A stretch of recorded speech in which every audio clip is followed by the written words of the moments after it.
I want to share with you how to reach your goals. I think the Bible is the greatest motivational book ever been written. Now, I want you to repeat after me, please. We got to recondition our minds first. Let us say together, good things are supposed to happen to me. Yeah, write that down. I want you to say that to yourself every day. See, we live in a world where we believe that bad things are supposed to happen to us. I remember at a point in my life, Bishop, when things are going good for me, and I said, this is too good to be true. Something is bound to happen. Guess what? It did. Thou shalt decree a thing that shall be established unto you and shall accomplish that whereunto it has been sent. Watch your words. Watch what you say about yourself, about your affairs. Be conscious of that on a daily basis. Why? Because your words are powerful. In the beginning was the Word. Life and death is in the tongue. Watch what you say. Never say I'm broke. Say I'm overcoming a cash flow problem. Claim what you want, not what you don't want.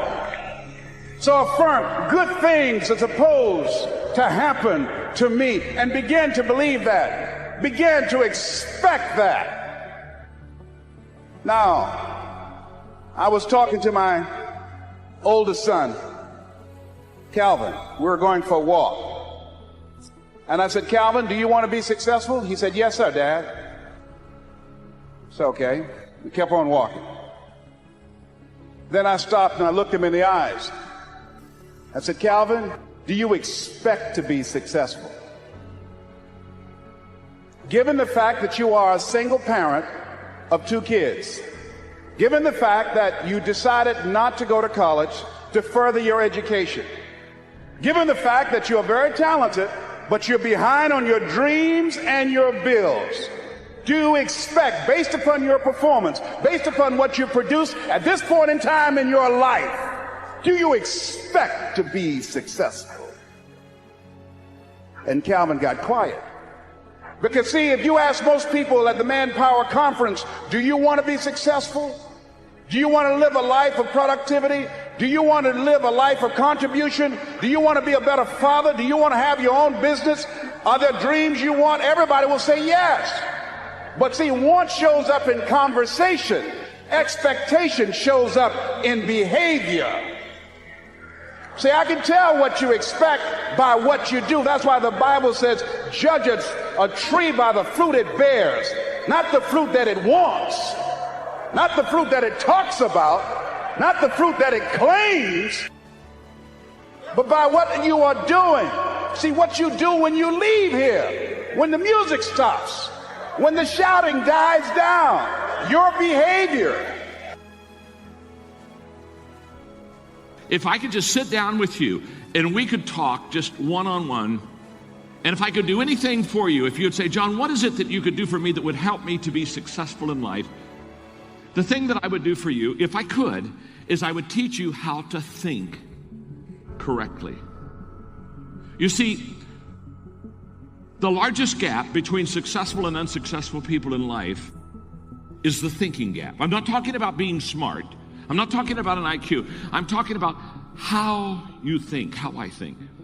Successful people think differently than unsuccessful people. And this book, As a Man Thinketh, had an incredible impact upon my life. And here's a statement from the book.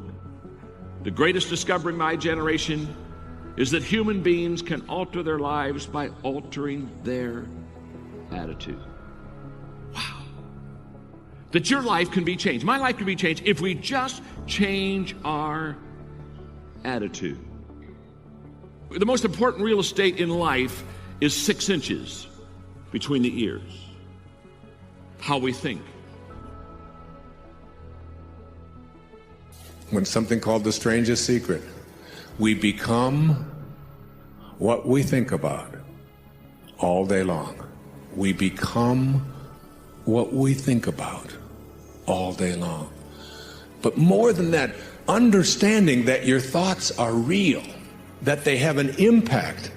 Isn't it conceivable that your thought can have an impact on whether or not you can attract what you want into your life?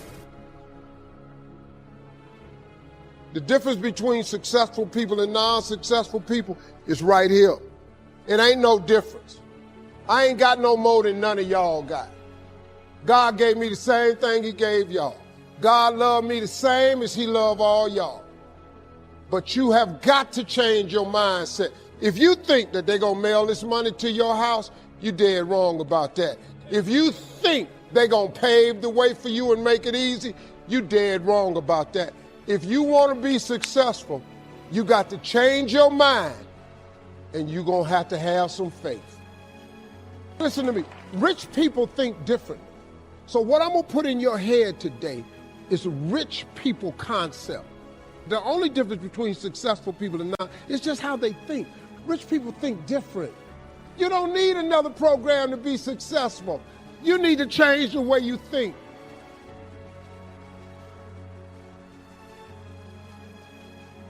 Here's the big challenge of life. You can have more than you've got because you can become more than you are. And of course, the other side of the coin reads, unless you change how you are, you'll always have what you got. I have found in my experience that income does not far exceed personal development. Now, sometimes income takes a lucky jump, but sure enough, unless you grow out where it is, it'll usually come back where you are. If somebody hands you $1 million, best you become a millionaire quickly.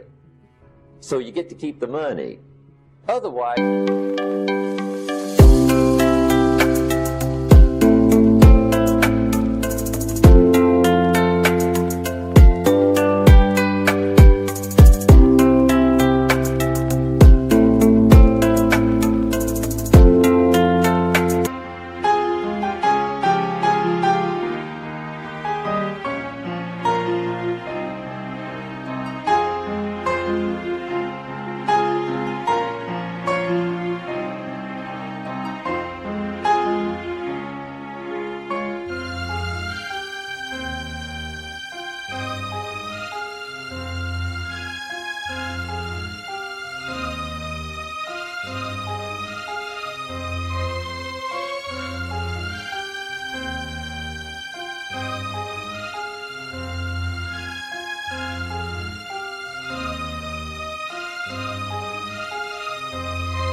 it'll disappear. Somebody once said, if you took all the money in the world, divided it up equally among everybody, it would soon all be back in the same pockets. Success is something you attract, not something you pursue. So instead of going after it, you work on yourself, personal development. Because true happiness is not contained in what you get. Happiness is contained in what you become. I want you to write this down. You don't get in life what you want, you get in life what you are. You have to create an achiever's mindset. You have to create that yourself. Be ye not conformed to this world. Be ye transformed by the renewing of your mind. And what you're doing right now is an indication of what's most important. As you begin to invest in yourself, setting aside a time to be here, this is the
era what the late Peter Drucker calls the era of the 3 C's: accelerated change, overwhelming complexity, and tremendous competition. So as you look at yourself and look at your goals, setting aside time every day to work on your mindset, to expand your vision of what's possible for you. But imagine, if you will, being on your deathbed and standing around your bed, the ghost of the dreams, the ideas, the abilities, the talents given to you by life, but you, for whatever reason, you never pursued those dreams. You never acted on those ideas. You never used those gifts. You never used those talents. And there they are staring at you as you're lying on your bed with large, angry eyes saying, "We came to you. Only you could have given us life. And now we must die with you forever." And the question is, if you died today, what dreams, what talents, what abilities, what gifts, what ideas will die with you? And so as you think about your goals and dreams, I'm suggesting that you set aside time every day, if you're not doing it already, reading 10 to 15 pages of something positive every day, listening to audio programs, investing in yourself to expand your mind for what is possible, to develop a spirit of optimism. I am here to tell you that you can come from nothing and become something. Because here's the deal. All of you have everything it takes to become rich. You just don't believe it.